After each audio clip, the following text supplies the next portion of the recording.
Good morning and welcome to year number 5 of Pitt to the Point and our final show of the year, our graduation show. I'm Michaela Albers. And I'm Raketa Livingston. Pitt to the Point is your weekly 1-hour Emmy Award-nominated news and magazine program that airs live from the state-of-the-art Pitt studios. Pitt to the Point covers everything from the University of Pittsburgh to the City of Pittsburgh, as well as national and international events, news, people, and stories. We're back with your favorite segments such as Alumni Spotlight and Clubbing at Pitt, which showcases one of our amazing student-run clubs here. We'll feature stories from our incredible University of Pittsburgh regional campuses and tell you the top headlines from our neighborly journalists in arms, the Pitt News. And we'll be joined live by our affiliate college and high school partners and their student anchors who will tell you what's going on in their schools and their communities. Now, we're statewide, from Pittsburgh to Lancaster to Philadelphia. And of course, we'll continue to bring you the most up-to-date news from the world of politics, sports, business, and technology, medicine, and entertainment in the City of Pittsburgh and the University of Pittsburgh. This season of Pitt to the Point has brought us from snowstorms all the way to the draft. Raketa, I don't know about you, but I think we have had a spectacular year. I agree. Our reporters, anchors, front bench, and crew have been working so hard this year. In honor of our final show, I think it is only right that we take a look at our best stories from this season. A few weeks ago, some of our anchors had the opportunity to speak to Mayor Corey O'Connor about all things Pittsburgh and the legacy left behind by his late father. Our political reporter, Lucy Landy, takes us back to the interview. Lucy? For many of us, this semester was our first time on air, but we're not the only ones trying new things in the City of Pittsburgh. Mayor Corey O'Connor was inaugurated into office this past January, and our anchors got the opportunity to hear some of his plans and hopes for the Steel City. Thank you, Mayor O'Connor, for joining us. You had an inspiring inauguration speech, Mayor O'Connor. What stood out to us was your vision for the city as a whole. In your speech, you said, and I quote, "For too long, when it comes to growing Pittsburgh, our city has been a culture of we can't, we won't, a culture of no.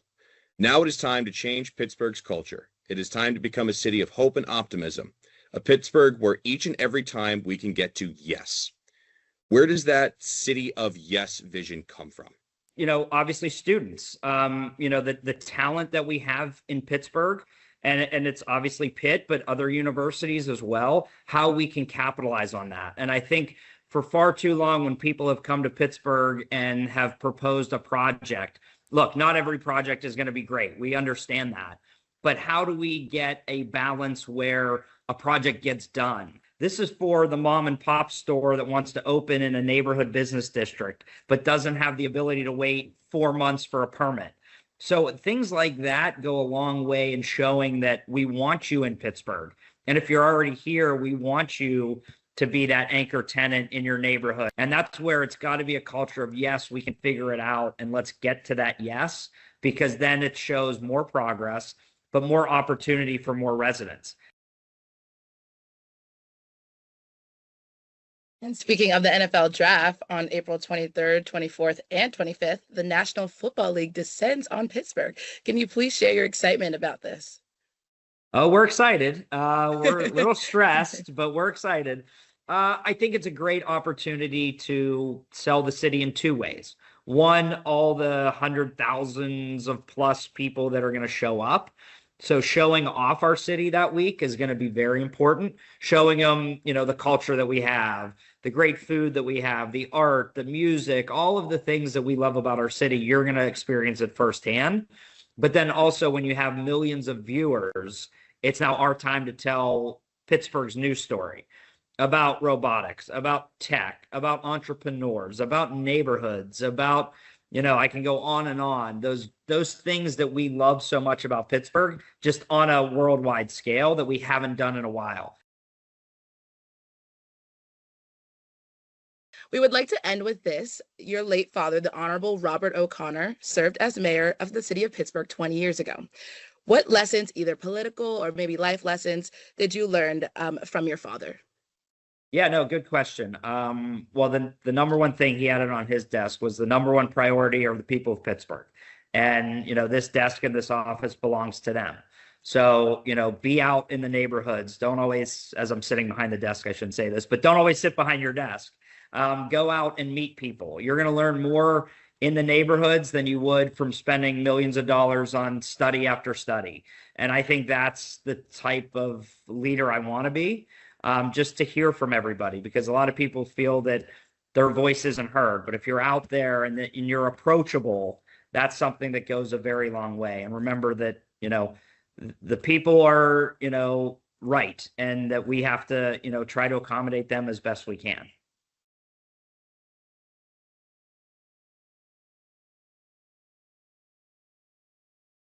ICE detention centers out of Pittsburgh. Let's take a look back to Pittsburgh's reaction to the appearance of ICE in the city. As ICE fears and sightings rise around the country, Pennsylvanians are speaking out. The increase in ICE and detention centers were discussed in a letter from Governor Josh Shapiro to DHS Secretary Kristi Noem sent last week.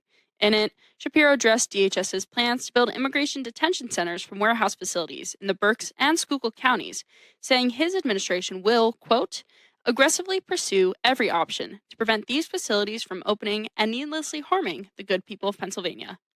They undermine the economic growth that we're seeing across this Commonwealth. I think they compromise people's safety. And I think there are very, very serious questions as to whether our infrastructure can even handle this. Closer to home in Pittsburgh, ICE activity is at the forefront of many people's minds, especially with recent detainment sightings in Wilkinsburg and Homestead just this week, as reported by Frontline Dignity. Outrage has also been sparked following the detainment of Randy Cordova Flores, a Springdale man who was initially pulled over for a traffic stop. On February 14th, a rally for love meant to show support for Cordova Flores was held in Springdale, arranged in part by community organizer Amy Sarno. And all our purpose was we just wanted to show up with signs, with flags to say, we love you, we love our neighbors.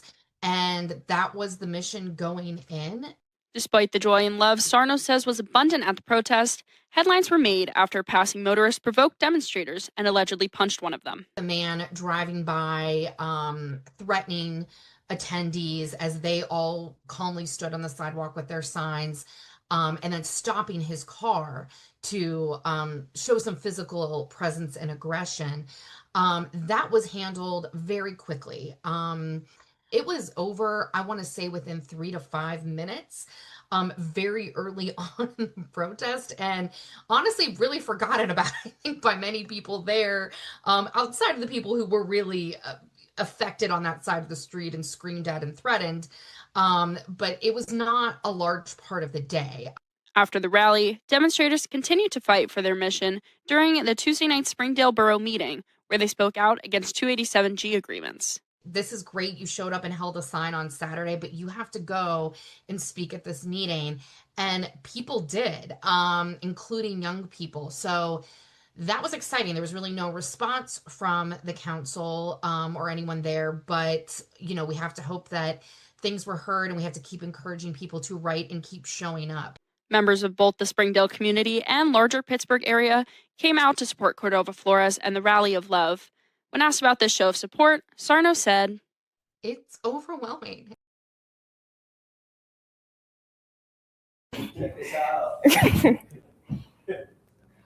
From ICE protests to shelter adoption events, we have seen how the Pittsburgh community comes together to support what matters to them. In February, our anchors had a chance to speak with Giselle Fetterman about her contribution to the greater Pittsburgh community. Let's take a look back on how her charity has been making a difference in our city. When I learned about this organization, I just fell in love with it and knew I wanted to be a part of it. It addresses this big kind of gap in the system. If you have a crisis, if you are a military member who is being deployed, if you had a child who is in the NICU for 6 months, if you have a sudden health crisis, what happens to that pet for that window? And this organization steps in to fill that need so that these temporary crises don't end up in permanent separations. So we had a veteran who had extreme PTSD who was afraid to seek help because there was no one to stay with his dog while he did that. And his dog is what was keeping him alive. So he was able to seek treatment for mental health and depression and PTSD because someone was staying with his dog and he knew that he would be reunited with him at the end of his treatment. So because we're a national organization, it's ensuring that we have foster homes available in all 50 states because crises are not something you plan for, and we have to be ready to place these pets as soon as the need arises. So it's a great opportunity if you're not maybe ready for a long-term pet, but you want a small-term commitment. Commitments can be anywhere from a couple weeks to 2 years for a longer deployment. And you can check the website and they have a list of available pets.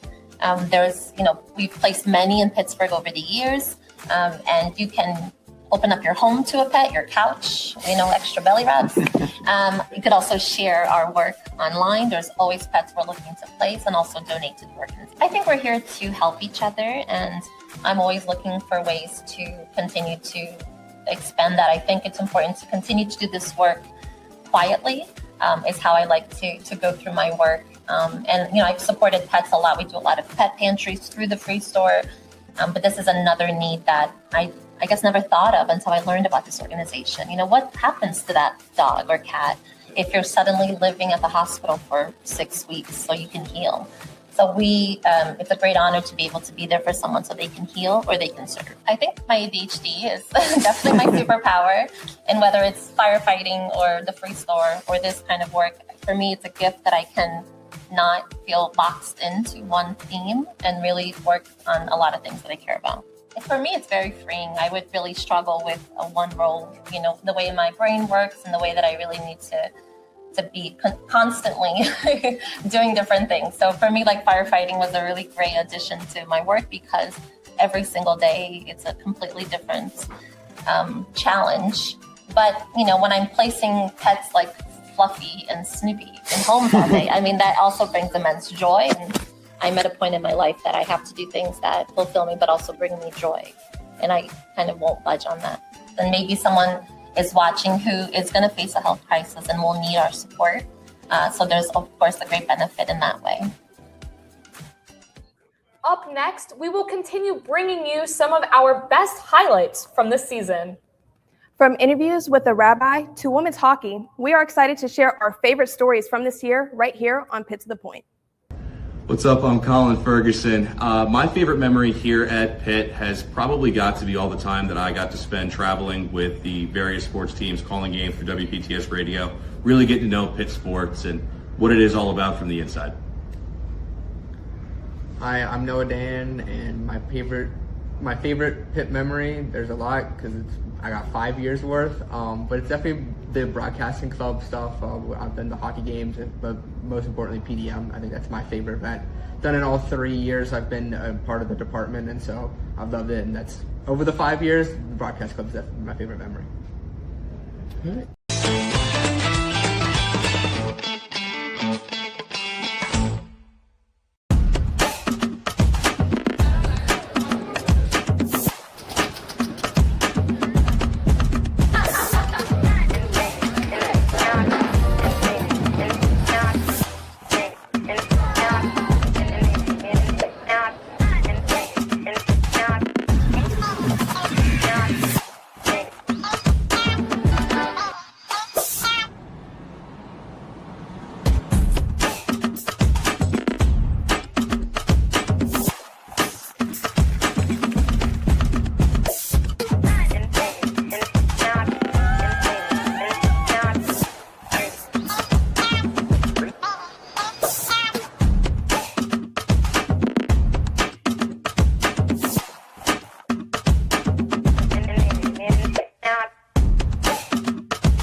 Thanks for tuning back into Pitt to the Point. Happen to watch a story today that piques your curiosity? Want to find out more about what's going on in Pittsburgh? Visit our website. Thanks for tuning back into Pitt to the Point. Happen to watch a story that piques your curiosity? Want to find out more about what's going on in Pittsburgh? Visit our website. October 27th, 2018 marked one of the darkest days in American Jewish history. A mass shooting took place at the Tree of Life Synagogue in Pittsburgh, killing 11 people. Earlier this month, some of our anchors had the opportunity to sit down with Rabbi Jeffrey Myers, who led the congregation since 2017. Here, we recap that conversation. Hello, Rabbi Myers. Thank you so much for joining us here today. I hope you had a good Passover, and really it's an honor to have you here today in our studio. You hope as a leader for both the Jewish community and the non-Jewish community. And what is your vision for the future of your congregation specifically? It's really tragic that, I guess, so many in the world have this opinion that Jews and Muslims don't get along and can never get along. October 27th showed that to be, in Pittsburgh, a falsehood. A scant 36 hours later, there was a vigil at Soldiers and Sailors on October 28th. And at the time, the executive director of the Islamic Center here on campus announced that the Muslim community had started a GoFundMe page. And the intent of that was because they knew that Jews and Muslims, we bury our dead quickly, usually within 24 to 36 hours. In light of what had happened, not one of the members of the Jewish community should have to worry about that. The Muslim community raised $250,000 Oh my God. to make sure that all the burials were done and no one had to worry about that. That story has gotten lost a lot. And I think that's a shame. There's a beauty there of love, respect that is Pittsburgh, but that transcends it, that epitomizes what Islam is about, and taking care of another fellow. I get hope from the fact that despite this occurring 7.5 years ago, I still get cards, letters, emails from strangers offering words of comfort, offer blessings for Passover, etc. And that gives me hope because it continually affirms for me that the majority of humanity are good, decent human beings. There has to come a time when the silent majority becomes a vocal majority that says, no, this is not okay. Those continued outreaches to me give me hope that we can do better. We are able to do better. How does that reflect back to your congregation? I share it with them. When I get these cards and letters, etc., I share and let them know, because I know if it gives me hope, perhaps in some way by my receiving of it, I can say to you, here's another one. Here's another one. And I share them because hope shouldn't be kept private. I believe that other people can be vessels to purvey hope and deliver it to you. And that my responsibility is if someone hands off to me some hope, my job isn't to keep it for myself. My job is to now cut it into little pieces and share with as many people as possible. And by doing that, now they've received a full measure of hope. Their job is, okay, you do the same thing. Keep handing it off and so on. Because if we do that, then the potential exponentially of growing hope is profound. And I think that's how I could be a champion of hope. That's wonderful. I want to thank you so much, Rabbi Myers, for coming on. The story about how you and your congregation have gotten to this point is incredible, and we all wish that the future is very bright and the journey that you guys are continuing on. And your words have been very inspirational. Thank you. Yeah. Thank you for the opportunity. Thank you so much. Limb didn't mean losing your sense of touch. Pittsburgh researchers may have found the answer. Our business and tech reporter, Jade Davis, brings us back to the story of brain chips and prosthetics. Jade? New technology coming from the University of Pittsburgh, and researchers are saying that they have created more touch whenever it comes to prosthetic limbs. Our Pitt to the Point reporter, David Cook, explains more about this discovery and the research. I think one way to think about a brain-computer interface, is like as a bridge or sort of a connection between people and machines, right? So if you imagine being paralyzed, that connection that we normally have between our brain and our bodies has been lost, but we can go and we can put devices into the brain. And if we put them in the right spot, the part that normally control our arms and hands or normally allow us to feel things, we can create an artificial connection between a robot or a machine and that brain. Index, ring, pinky, index. So it really evolved for people who have no other way to communicate with the world, right? Whether it's through movement or speech, their current assistive technology is not working for them.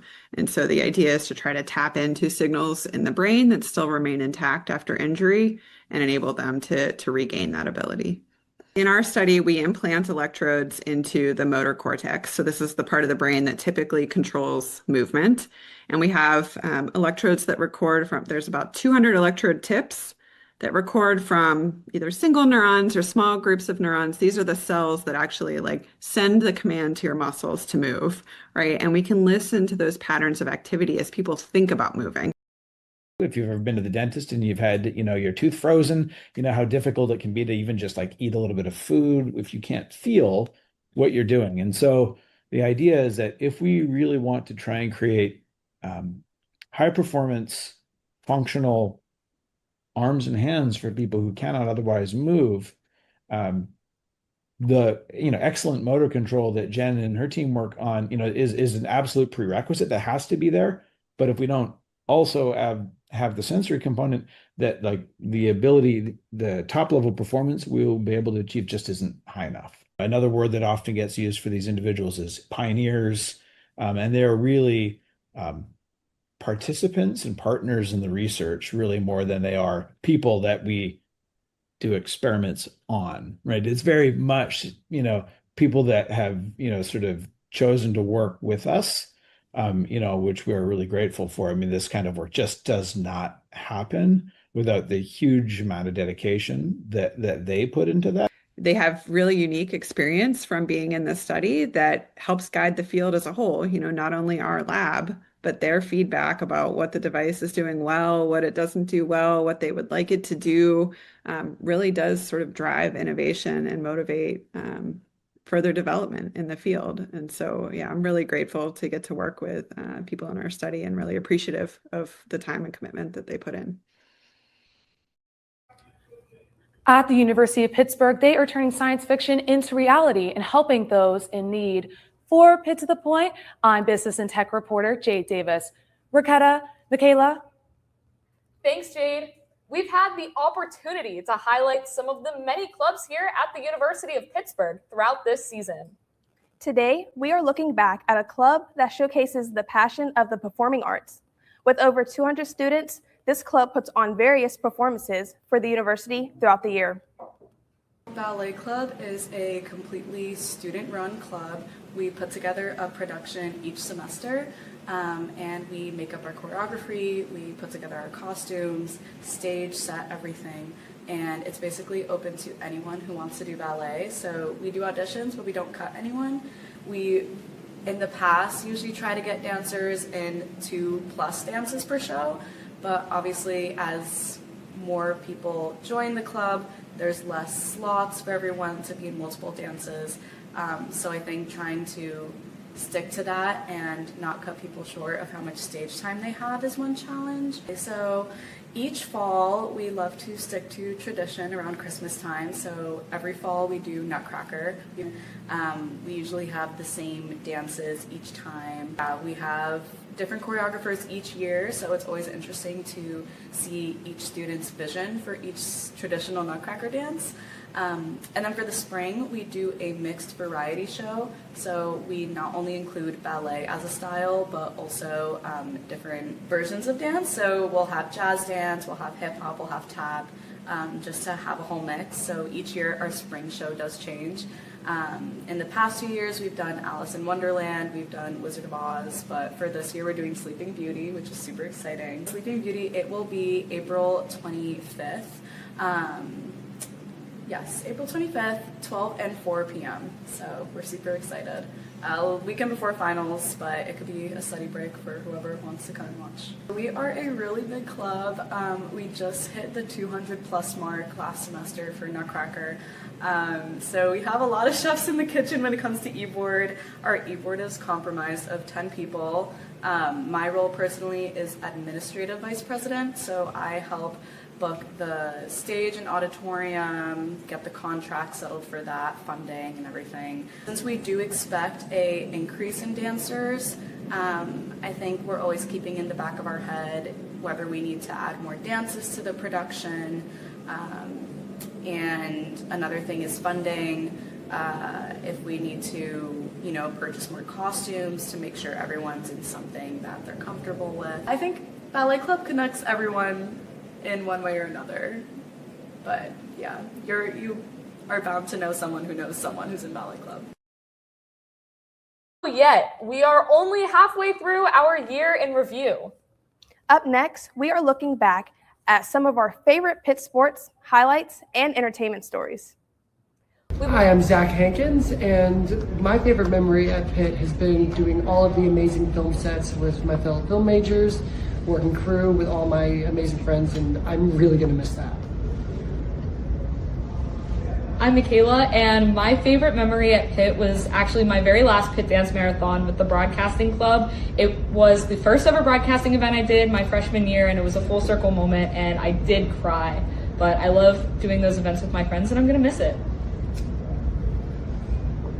Hi, I'm Nick Bennick, and my favorite memory here, probably going to steal from Zach, I also did a lot of different student film work that was super fulfilling. I got to learn so much.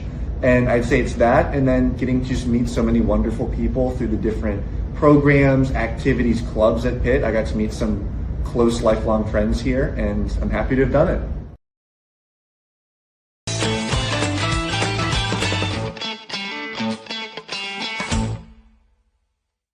This morning, you take your place in this honored tradition. You take your place in a time of great challenge and even greater opportunity. Community comes at the cost of your comfort zone. You don't just stumble upon community in college, you create it. I hope that your journey outside of your comfort zone eventually leads you to a community that welcomes you exactly as you are. Class of 2029, whatever you're feeling right now, I hope that sometime soon you feel at home. Congratulations, class of 2029, and good luck to you as you begin your journey.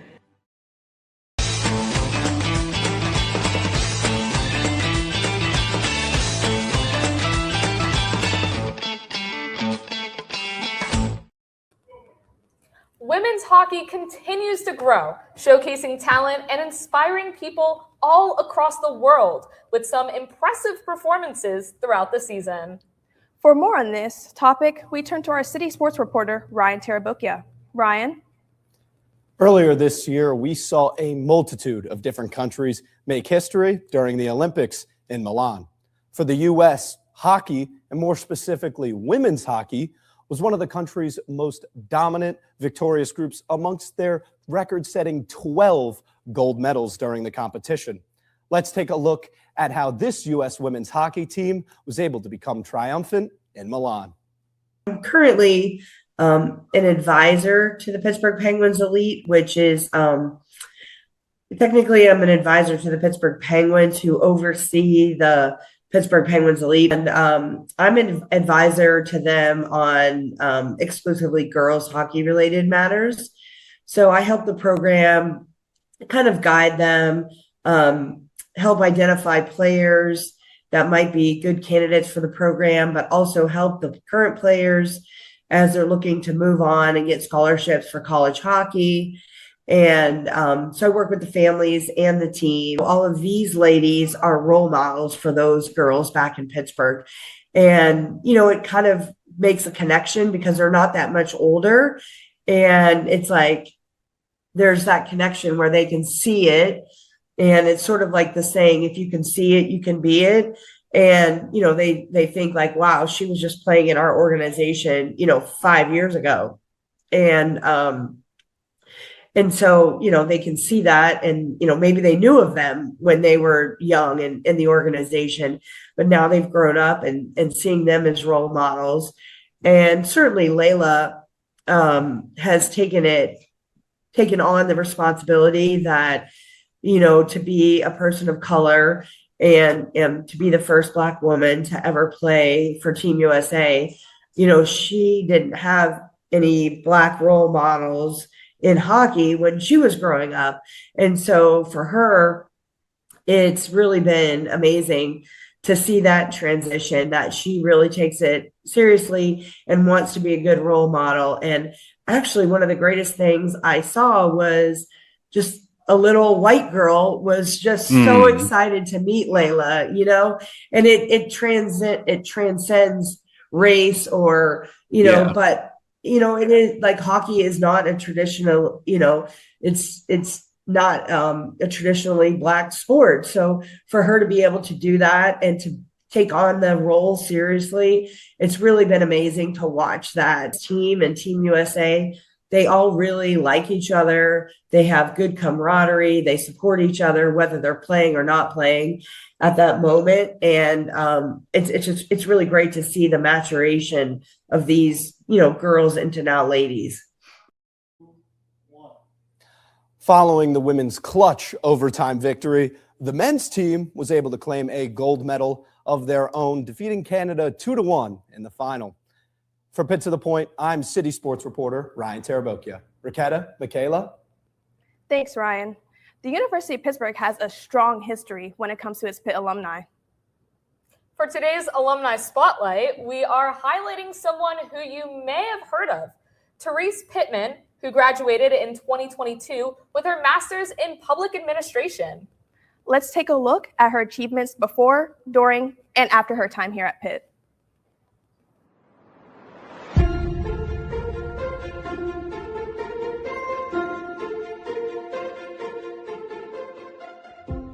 My name is Therese Pittman. I use she, her pronouns, and I currently serve as the Director for Student Athlete Development here at the University of Pittsburgh.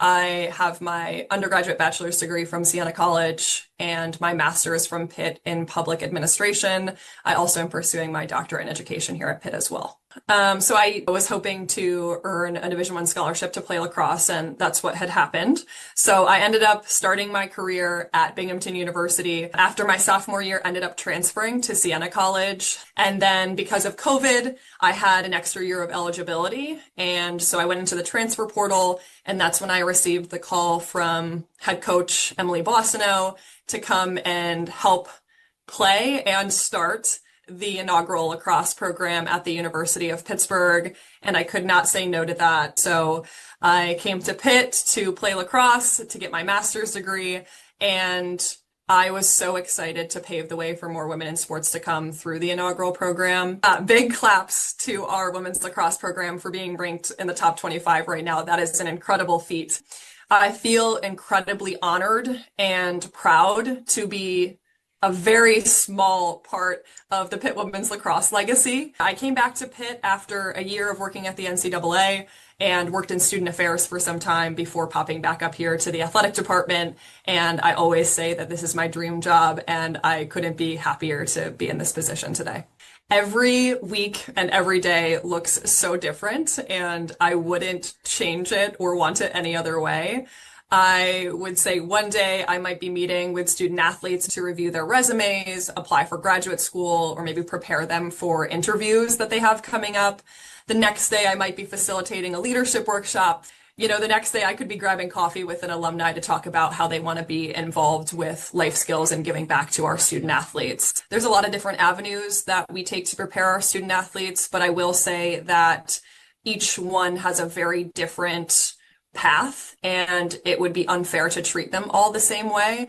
And so at Pitt, we're very proud to be able to meet one-on-one with every single student athlete and tailor their 4-year experience to where they're at and what they need.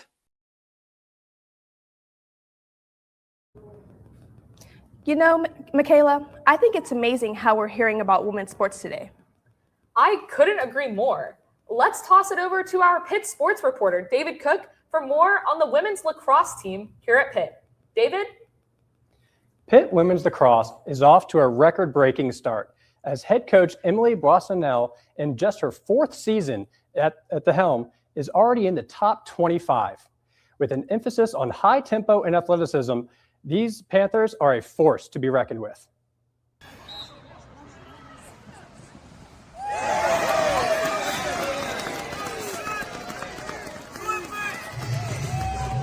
A big part of the conversation has really been like we belong here and that we believe in ourselves. I think that this team has always been extremely resilient, and very confident in the team. And now it's just about going out and following the game plan and showing to ourselves that all this work has kind of paid off. I think this team does a really good job, wanting that win, and so their fight for the win and that resilience, that grit, kind of what I'm talking about, has really pushed us in the past and is pushing us now. I think there's been a shift this year because now we're going up in the game and we're winning the games, and then now we have to learn how to manage that lead. I think that's probably the biggest shift for us this year is we don't have to play like we're coming back all the time. And I think the Virginia Tech game was a great example of that. We have an early lead. And now when we're making mistakes, we feel like we have to come back, and that's who we have been in the past because we've needed to be that. So our mentality is shifting a little bit in the sense of, okay, now we're winning games. Let's manage this emotion instead of fearing it. I honestly, our fitness has gotten better every year since we've been here, which I think is pretty insane because I don't think that there's a game where we've gone in and we haven't been able to compete when it comes to fitness. The ACC is also the fastest conference in the country, so you have to be fast to compete. So I think that obviously is a huge plus for us, but honestly, I think this team was built off of resilience and character, and so I think now we're at a point where we have the skill and the mental capacity to be in these games, and so our resilience and our character and our grit, I think those are just going to be the pushing points to take us over the edge. Yeah, I mean, we want to play fast. I think that's always been the case. We want to play fast on defense. We want to play fast through midfield, and then we want to play fast on offense, and we want to shoot the ball a lot. We're learning to manage that pace with the pace of the game a little bit. Yeah, I mean, they're a ton of fun to watch. I just think if you're someone that loves sports, that this is a great place to come, and the games are a lot of fun. Like Highmark's a ton of fun, I guess is what I'm saying. And we play the best teams in the country, so you're not going to have a bad game. There we go.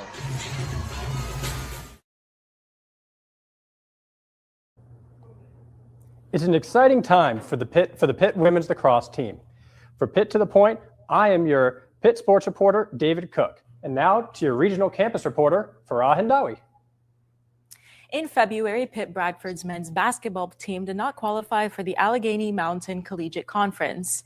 Their reason? A player's grades that did not qualify with the NCAA's academic standards. So many abbreviations. Let's look at Nathan Newbar at the Pitt Bradford campus, and let's get the scoop on the men's basketball team. The University of Pittsburgh at Bradford men's basketball team was gearing up to make a run in the Allegheny Mountain Collegiate Conference tournament with the hopes of making the NCAA tournament for a second straight season. However, they've been ruled ineligible for postseason play due to playing an ineligible player. The ineligible player failed to maintain the academic requirements needed to be eligible to compete per NCAA rules during the fall semester of 2025. Now, while the NCAA does not have an exact GPA requirement to compete, they must be in academic good standing, which the student athlete failed to do. The team was not made aware of this issue until late last week and immediately reported it to the AMCC and NCAA. The conference then informed the school of their decision to rule the team ineligible on Tuesday, February 17th. The team is also required to vacate all wins since the beginning of the 2026 spring semester. The Panthers were building momentum and had just defeated the number 1 seed Penn State Barron on the road. With one game left to play in the regular season, the Panthers were slated to be the 4th seed and host the 5th seed Hilbert College with the chance to square off against Penn State Barron again to advance to the league championship game. Now, the new 4th seed, Hilbert, is shaping up to host Penn State Altoona, and Carlow University will make the jump into the tournament, securing their first AMCC tournament appearance in program history.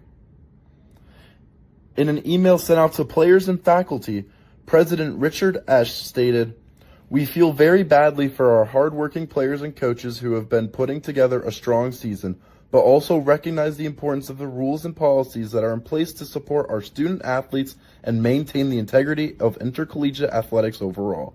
We accept the AMCC's decision, and moving forward, we'll conduct a thorough review of our processes to address any identified gaps and ensure this type of issue does not occur in the future. Pitt Bradford has already started the process to appeal the decision. Standards, whether that's behavioral or academic, that may pertain to college athletes with the NCAA allows the organization to keep its integrity. For Pitt to the Point, I'm regional campus reporter Farah Hindawi. Michaela Raqueta. Want to hear more exciting stories? Then don't go just yet. Up next, we will hear more stories from our entertainment reporter and Pitt Beat reporter on a mobile coffee shop and an inspiring club, all right here on Pitt to the Point. Hi, I'm Kaylin Davis, and my favorite memory here at Pitt is meeting all the amazing people in the broadcasting department, the teachers, Lisa Johnson, Kevin Smith, as well as all the other students that I've worked with on different projects and different broadcasting classes, people that I've met through my internship with KDKA. Just meeting everybody and working with them has been a really great experience that I'm really sad to be leaving. My name is Raquel Livingston, and I would say that my favorite Pitt memory is honestly joining Pitt to the Point. This is my first time ever doing it, and honestly, everybody in this class is amazing. Kevin Smith, thank you for allowing me to take your class one and final time. Hey, my name is Farah. My favorite Pitt to the Point memory was when I broke my fast here when we were filming our spring show, and I realized that I finally found community in a place where I truly belong in, and it's just been, I've been on a high ever since. So thank you so much for this class. Thank you so much for the amazing people in this department, and I'll see ya.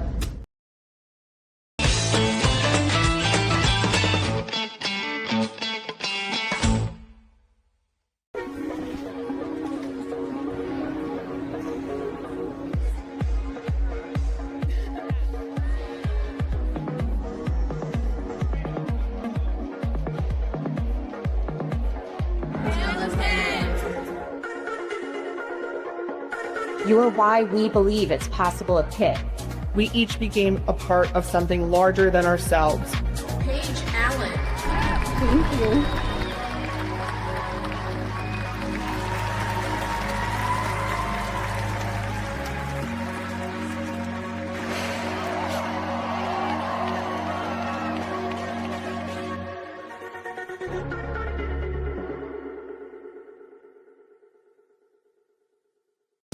Can you hear me? This is interesting. Is this on? Can y'all see me?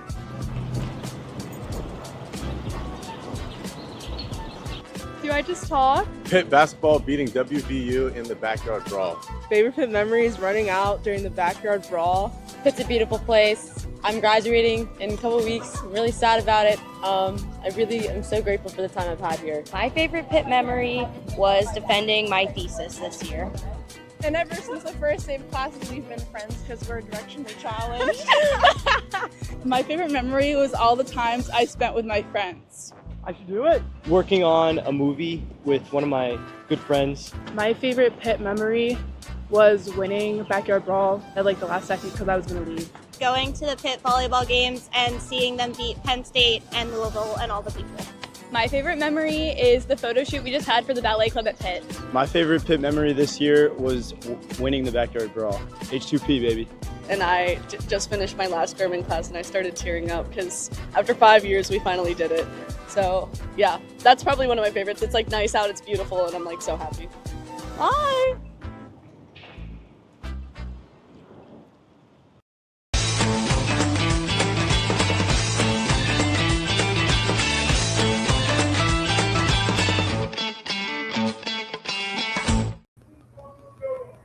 Raqueta, there are so many coffee shops in the Strip District. You could roam around all day and still not try them all. I know, right? But I do think there's a unique coffee shop that's a little different from the others. Why don't we turn it over to our entertainment reporter, Kaylin Davis, to hear more. Kaylin?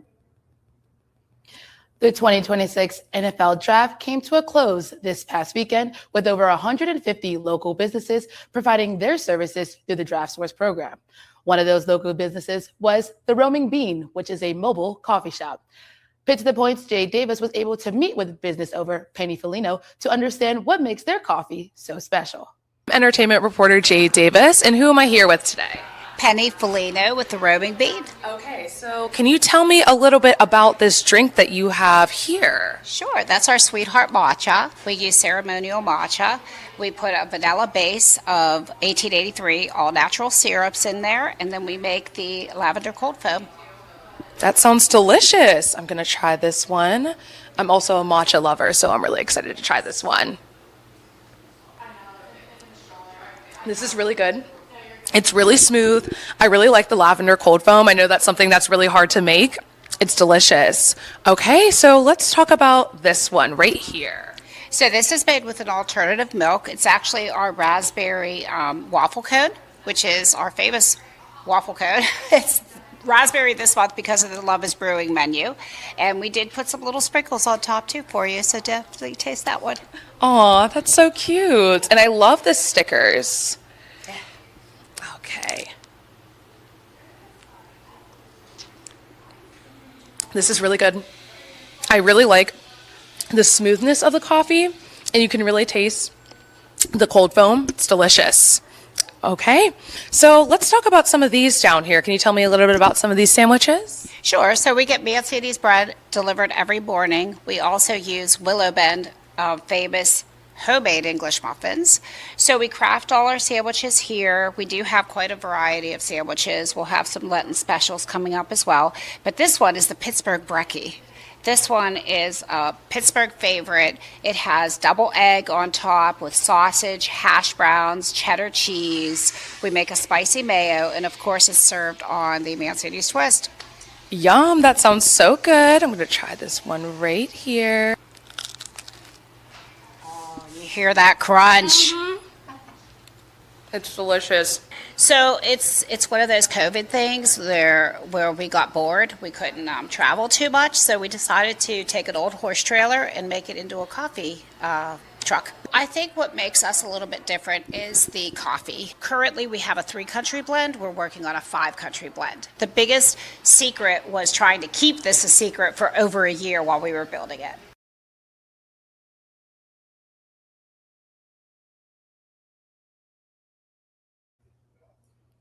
Thank you to Jay Davis for that amazing package. If you would like to visit the Roaming Bean, you can visit their cafe in Strip District at 1455 Small Main Street. For Pitt to the Point, I'm entertainment reporter Kaylin Davis. Michaela, Ricketta?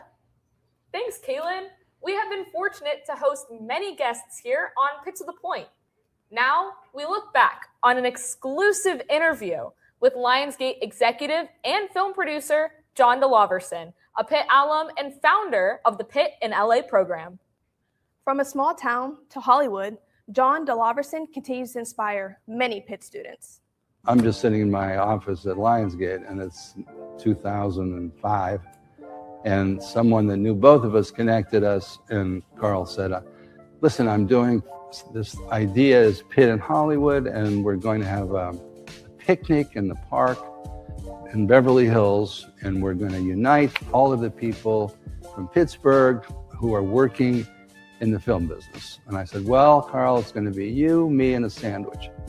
There aren't any. I have been here 20 years. I haven't met one person that I've worked with from Pittsburgh. That was true. But I mean, it was true that I thought that. Then when I went to the picnic, there were like 300 people from Pittsburgh. Some of whom I actually knew. I just didn't know they were from Pittsburgh. And so from that beginning, Carl and I started to talk about, well, how could there be an ongoing presence of the students at Pitt in Hollywood in a meaningful way? Because, you know, nearly every school sends some group of students, and they call it Tulane in Hollywood or DePaul in Hollywood. And I don't know that it has, you know, much significance where people get a lot out of it because it's so dispersed. And so in my own mind, the idea was to find a a home, like someplace where people could say, well, that's where Pitt of Hollywood is.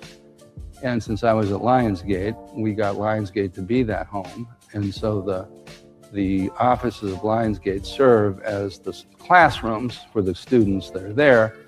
And as a result, there's tremendously sort of simple, direct, straightforward ways of those students to interact with actual executives who are working for Lionsgate in the building every day. They talk to them. Carl is very connected to the community and is able to bring in very well-known writers and directors, producers, and they speak to the students. The students then try and find internships. That program has been very successful. Dozens of those people are now working in the business of film and television. So I think it's a big success, and I would encourage everyone to go out and try it. I mean, watching the best person in the world do it, and maybe work with the best person in the world. These are some of the best people in the world, for sure. Whether it's acting or directing or music or virtually any aspect of entertainment. A lot of it is centered in Los Angeles. And I think Pitt in LA has done a great job of connecting people from Pittsburgh who want to be in that business, but aren't yet because they're in Pittsburgh.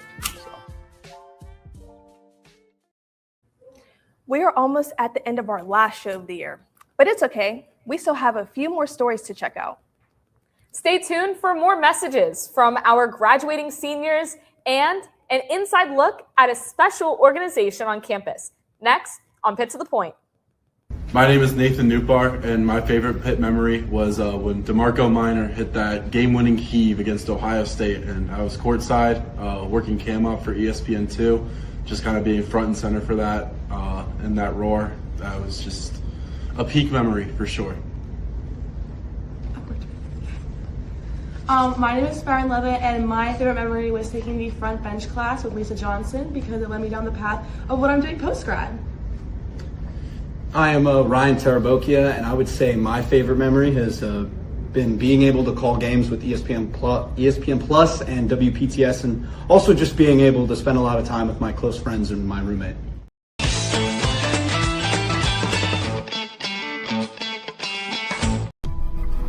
I'm so honored and humbled to officially welcome you to the University of Pittsburgh.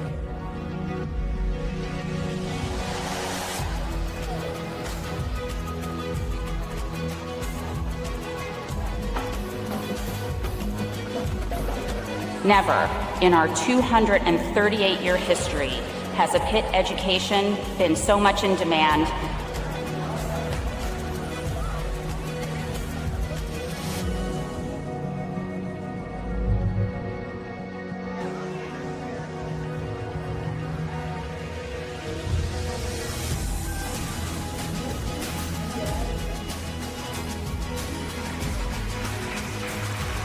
It's possible at Pitt is not just something we say when you walk in the door.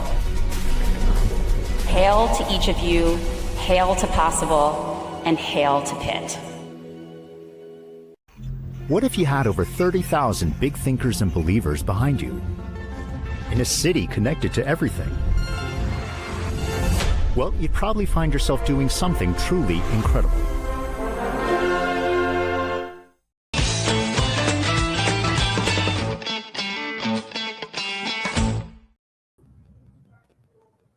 Well, if for some weird reason you miss a segment from Pitt to the Point or miss the show altogether, don't fret.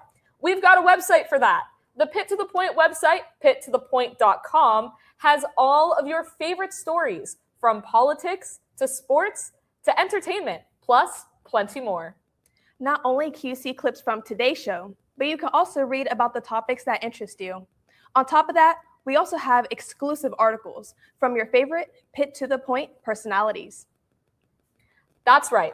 If you want to find out more about the world of politics, medicine, business, technology, and more, log on to pittothepoint.com. Go check out the website today. Michaela, did you know that the university has a club called Special Olympics at Pitt? I didn't, but that sounds amazing. I agree. Let's send it over to our Pitt Bureau reporter, James Carter, to learn more about this incredible club. James? Earlier this year, fellow producer Natalie Fogel took a deep dive on the Special Olympics at the University of Pittsburgh. Adults with disabilities could take place in a variety of activities both on Pitt's campus and around the city of Pittsburgh, including a polar plunge in Acrisure Stadium at the end of February. This was an amazing group to highlight this year, and we can't wait for next year's Special Olympics in Pittsburgh. I just like my favorite memories being with all my friends, meeting a lot of new people. So the purpose of Special Olympics is to foster a more inclusive community, to bring in the athletes closer to the Pitt students, and just to foster like a more inclusive environment. We've seen a lot of the athletes here for like many years before I joined Pitt, and also since I've been here. And it's been really nice to see kind of everyone grow together, like the Pitt students and the athletes. We started off as a very small club, so it's been really nice to see it expand over the years. I really wanted to get connected with other students at the University of Pittsburgh as well as the community around Pittsburgh, and this was a great opportunity to meet families and athletes that are involved within the Pitt community as well as other students. We have a great turnout of not just undergrad students but also grad students. We have around like 40 to 50 people coming in for our meetings every week. I think overall it's been nice to see the athletes get more comfortable with playing sports over the course of Special Olympics. I've been involved for 4 years, so it's been cool to see them get better at like volleyball and basketball, as well as like get more comfortable with each other. It's been cool to see like athletes becoming friends. So overall it's been nice to see like the athletes get more involved with like Pitt students and us like connect with the community. It's impacted me a lot. I started when I was a freshman. I didn't come knowing anyone here. I didn't bring any friends with me, so it was kind of like a very unique experience, just meeting other students and athletes like organically and just trying to like make those connections. I've been in it for 3 years now, and it's just been wonderful. I look forward to seeing everyone. We see athletes like every week. It's a really close bond, as well as with the other students. Everyone's very close and supportive, so I'll see them like in class, or I'll see some like people out getting food, and it's just really nice that we support each other. I think overall a favorite moment I've had across like many different athletes would be them finally like mastering like a certain shot or like volleyball pass that they've been working on for a few weeks. So it's just really nice to see them finally like achieve that goal, and then like the whole crowd is like cheering for them. Everyone's super happy, they're super happy. I would say my favorite part about the club is just having a relationship with the athletes. There's one in particular that is always really excited to see me, and I'm also really excited to see them every week. My favorite moment was probably Polar Plunge last year. Polar Plunge is kind of like a yearly event that we do to raise money for Special Olympics overall as a whole, like as a organization. So essentially we go to Acrisure Stadium and then we jump into the super cold water every year, and it's really nice that we're able to help raise money for the cause since we're so connected to it and we have our own club here at Pitt. So it's just nice to kind of like share the word about how important Special Olympics is for like athletes and just raise more money and awareness to make sure that these programs can continue for a while onwards. We had a great turnout of members and athletes come, and we supported the community of Pittsburgh as a whole with the Special Olympics program. And we just came down to the Acrisure Stadium, jumped in the really cold water. Luckily, I don't think anyone got sick, but it was great to fundraise and just have it go towards something bigger. Good job. Thanks.